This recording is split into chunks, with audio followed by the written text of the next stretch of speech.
this sweet lady. She had the faith of a child.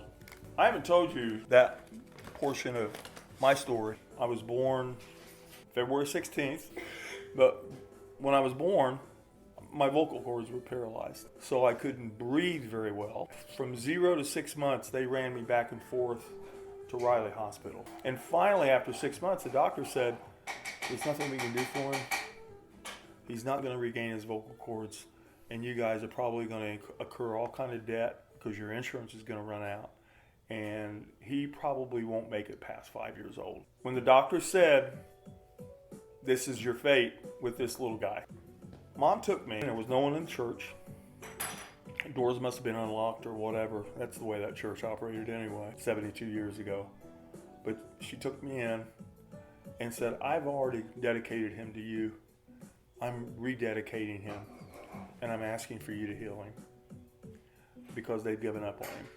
And she laid me on the other side of the little railing, which is the altar, and laid me down, and I must have been asleep.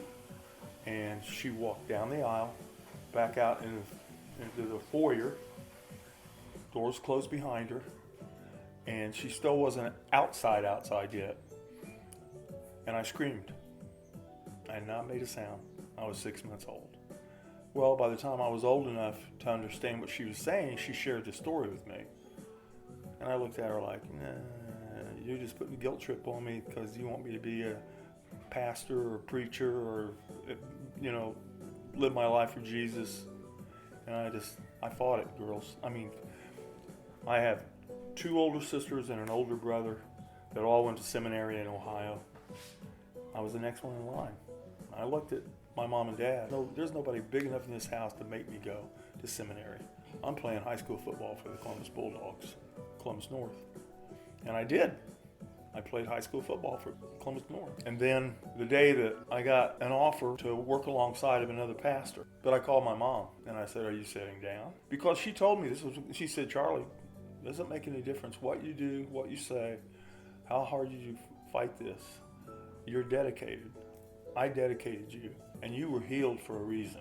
And I never got it. I never understood it. And by the time I had figured it out, when I was told, we want you to come and be a pastor at this church, I was like, wait a minute. First of all, I have no formal training, and he knew my story.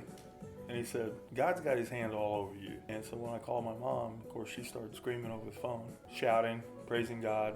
And the rest of it is, that story is pretty crazy. When I think about it sometimes I think about it and go, did that really